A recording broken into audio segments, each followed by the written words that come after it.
Тэгэхээр амьдрал бол аялал гэж хүмүүс ярьдаг.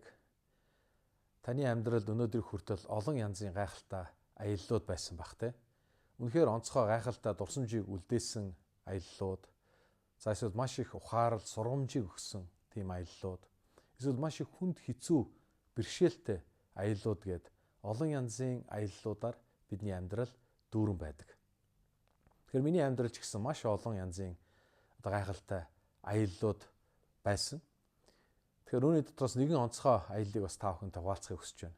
Тэгэхээр энэ жил Японы пасторууд Монголд ирээд тэгээд бид хамтдаа Дорн аймаг, за онцгойлон Монгол-Японы дайн болж байсан те халах голын яг тэр дайны бүсд очиж залбирах тэр цагийг гаргасан. Тэгэхээр бид маш урт удаан замыг туулж халах голд очоод тэгээд тэнд хамтдаа залбирсан. Үнэхээр гайхалтай ерөөлтэй цаг байсан. За маргааш нь бид нар буцаад Улаанбаатар явхаар эрт замд гарсан. За бид нар яг тэр хилийн бүсэд явж явах үед тэнд мэдээж сүлжээ байхгүй, GPS ажиллахгүй те яг л тийм газар явж байгаа. Тэгээ бид нар замаа алдчихсан, төөрсөн өөрөөр хэлбэл те. Тэгээ GPS нь болохгүй байсан. Бид нар төөрөөд нилээн явсан. Тэгээ манай Япон пасторууд маань яах вэ гэж маш их сандраал. Тэгээ бид нар энд ерөөсө хүмүүс ч байхгүй яг ийм зилүүд газар юм аа. Тийм учраас залбирахаас өөр арга байхгүй. Үнэхээр бурханд найдахаас өөр аргагүй гэж. Тэгээ бид нар маш их залбираад явсаар байсан. Гинт нэг нутгийн машин гараад ирсэн. Тэгээ бид нар маш их баярлаад халелуя бурхан бидний залбирдыг сонссон байна гэж маш их баяр хөөртэйгээр нөгөө машиныг гүйцэж очиод зогсоосон. Гэтэл машин дотроос маш их архи уусан согтуу нэгэн нөхөр гарч ирсэн. Тэгээ тэр нөхөр халуутсан боловч тэр тэгээ бандажтайгаа гараад ирсэн. Тэгээ манай японочууд тэрийг хараад бөөн гайхсан. Тэ юу болж байна гэж. Тэгээ би тэр залуугаас зам асуухыг хүссэн боловч тэр залуу маань би танаас харин зам асуумаар байна. Би хаана явж байгаагаа, би хаашаага явж байгаагаа мэдэхгүй байна гэж. Тэгээ японочууд маань маш их сэтгэлээр унсан яана гэд. Тэгээ бид нар дахиад ямар ч гэсэн бид нар залбирая гэд. Тэгээ бид нар нэлээд залбирч яваад нэгэн самбар дээр тулж очсон. Тэр самбар дээр Оросын хэл рүү маш их ойрцсон байна гэдгийг бидэнд хэлж гисэн баг. Тэгээ бид нар машина ямар ч сан бид нар зүүн тийшээ явъя гэд. Тэгээ залбираад явсаар байсан. Явж байгаа бид нар замаа олсон. За ингээд өдөржингөө тэр замаар давхиж явсаар байгаад орой яг нар шингэхийн алдад бид нар Хинтэн аймгийн төв рүү орж эхэлсэн. Тэгээ энэ аялал бол маш хүнд хэцүү, тэгээд үнэхээр бас урт удаан аялал байсан. Гэхдээ яг тэр нар жаргах мөчөд тал нутагт нар жаргаж байгаа нь үнэхээр үзэсгэлэнтэй сайхан байсан. Тэгээ манай японочууд тэр үзэсгэлэнтэй нар жаргах мөчийг хараад "Сэгой" гэж тэгээ үнэхээр ямар гоё юм бэ гэж дуу алдаад. Яг тэр үед нөгөө талд тийм ээ тэнгэрийн нөгөө талд маш гайхалтай үзэсгэлэнтэй солонго гарахыг бид нар харсан ба.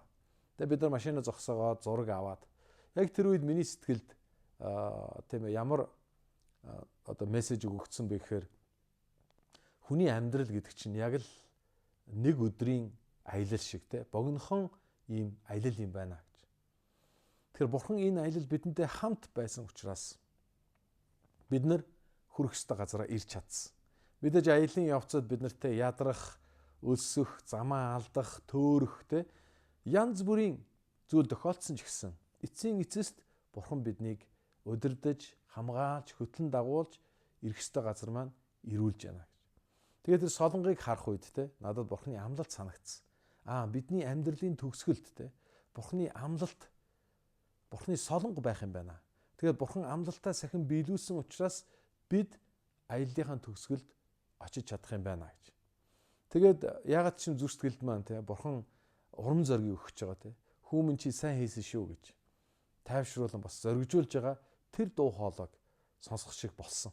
Яг тэр үед бүх ядарсан нөгөө хүнд хэцүү байдлаа бүгд байхгүй болж та маш их баяр хөөртэй болсон. Тэгэхээр энэ аялал миний хувьд маш их олон зүйлийг надад бас ухааруулсан. Тэ итгэлийн амьдрал гэдэг бол яг л энэ аялалтай адилхан юм байна гэдгийг сануулсан тийм аялал болсон. Тийм учраас би Библийг ухаад Библи дээрээс аяллаа тухай судалж үзье гэж те Библи судлал хийсэн.